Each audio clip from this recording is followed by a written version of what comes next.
Assalamualaikum warahmatullahi wabarakatuh. Perkenalkan, nama saya Amelia Jijan. Di sini saya dari kelompok 3 semester 6 PAUD B, UIN Raden Intan Lampung, dosen pengampu Ibu Gustiana MPD, dengan mata kuliah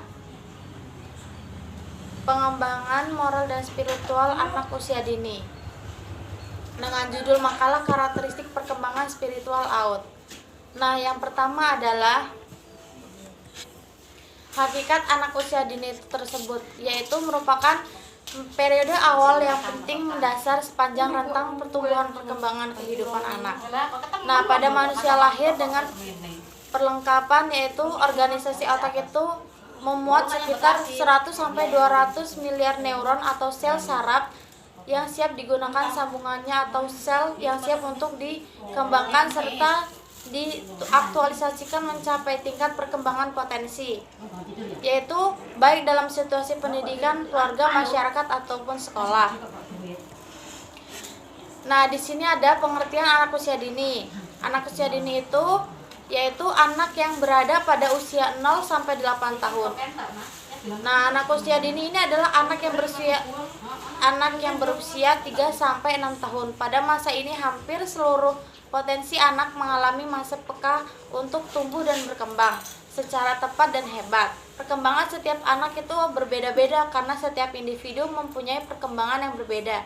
Mereka cenderung senang bermain pada saat yang bersamaan, ingin menang sendiri, dan sering mengubah aturan main untuk kepentingan diri sendiri. Itu menurut Snowman. Nah, di sini pengertian dari spiritual itu anak usia dini itu adalah Arif Rahmat melukiskan bahwa kecerdasan spiritual anak adalah kecerdasan yang meyakini bahwasannya Tuhan sebagai penguasa, penentu, pelindung, pemaaf, dan kita percaya atas kehadiratnya kemampuan anak untuk bekerja, kemampuan anak mencari ridho, kemampuan anak untuk beribadah secara disiplin. Nah, di sini ada pengertian spiritual anak usia dini. Menurut Sinetra, memiliki kecerdasan spiritual tinggi dengan yang diamati dengan ciri-ciri sebagai berikut. Yang pertama itu ada kesadaran diri yang mendalam, memotivasi, intuisi, dan memiliki kekuatan atau otoritas bawaan.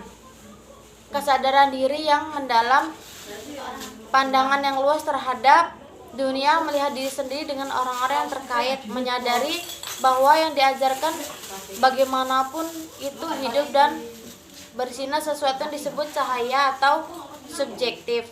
Yang ketiga itu adalah moral tinggi, yaitu pendapat yang kokoh, kecenderungan untuk merasa gembira.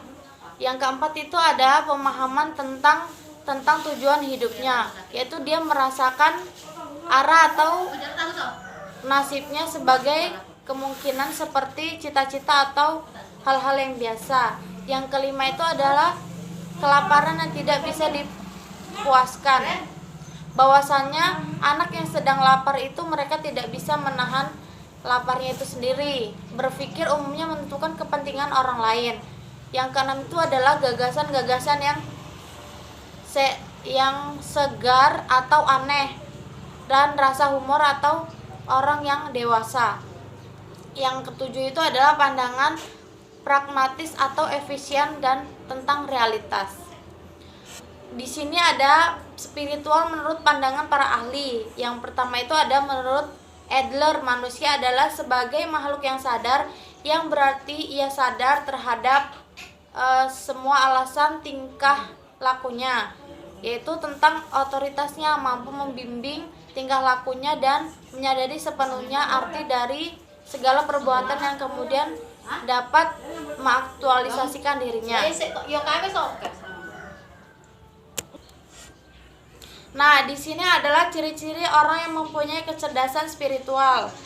Yang pertama itu adalah prinsip. Prinsip adalah pedoman yang kebenaran dalam mendasar itu berperilaku, mempunyai nilai langgeng yang produktif.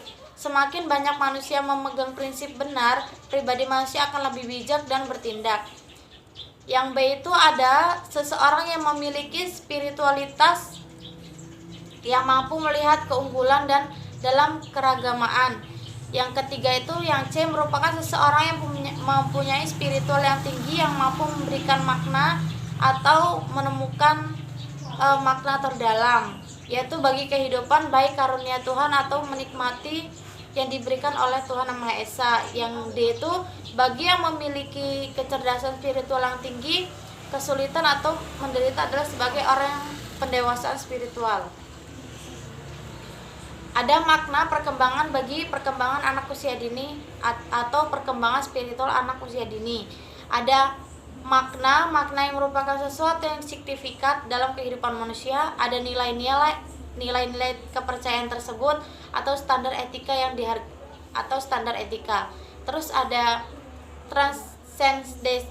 transcendensi sebagai merupakan pengalaman kesadaran yang penghargaan terhadap dimensi transgender atau kehidupan di atas diri seseorang. Selanjutnya bersambung adalah meningkatkan kesadaran terhadap hubungan dengan diri sendiri atau orang lain, Tuhan dan alam. Yang selanjutnya adalah menjadi adalah membuka kehidupan yang menuntut refleksi dan pengalaman termasuk siapapun berbagai orang yang mengetahuinya. Ada karakteristik spiritual anak usia dini itu ada 5-6 tahun. Yang pertama itu masa tahapan perkembangan keagamaan pada anak. Yaitu ada masa anak yaitu sikap keagamaan meskipun perseptik yang banyak bertanya. Yang banyak bertanya itu misalkan anak itu bertanya kepada gurunya, misalkan, "Bu, kenapa sih kok matahari itu bersinar cuman di siang hari, terus kenapa bulan itu adanya cuma di malam hari?" Nah, seperti itu. Mereka banyak bertanya kepada gurunya tentang misalkan juga, "Kenapa sih, Bu, kita beribadahnya harus di masjid kalau orang Islam dan sebagai lainnya?" Yang kedua itu adalah pandangan ketuhanan yang dipersonifikasikan. Yang C itu ada penghayatan secara rohaniah atau belum mendalam. Yang kedua itu adalah masa sekolah. Masa sekolah itu sikap keagamaan yang bersifat reseptif atau disertai pengertian. Atau yang B itu pandangan ke Tuhan yang diterangkan secara rasional. Yang C itu penghayatan secara rohaniah makin mendalam. Yang selanjutnya itu adalah ada karakteristik spiritual anak usia 5-6 tahun.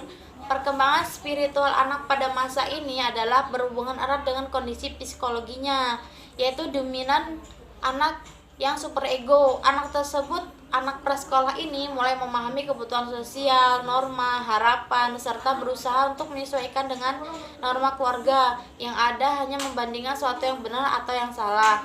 Kebutuhan anak prasekolah ini mengetahui filosofinya yang mendasar tentang isu-isu spiritualnya, menjelaskan tentang Tuhan yang abstrak atau Tuhan yang tidak berwujud. Mereka kesulitan membedakan antara Tuhan dengan orang tuanya. Ada beberapa faktor yang mempengaruhi perkembangan spiritual anak. Yang pertama itu pembawaan. Nah, pembawaan ini yang ada bahwa manusia memiliki fitrah mempercayai suatu zat yang mempunyai kekuatan baik memberikan sesuatu yang bermanfaat maupun mudarat. Nah, kalau pembawaan ini misalkan dia sejak lahirnya anak itu sudah kalau misalkan dari berada di dalam kandungan anak tersebut sudah misalkan tahu dan itu baik untuk dirinya, seperti itu. Yang bahwasannya kalau anak yang sudah sejak lahir itu tuh bisa mengerti gitu bagaimana dan seperti apa. Yang kedua itu ada lingkungannya.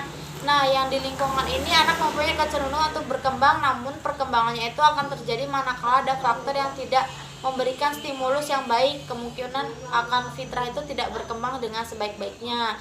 Terus selanjutnya itu ada keluarga, di mana keluarga ini lingkungan yang pertama bagi anak itu dalam mendukung keluarga dalam pengembangan kepribadian anak.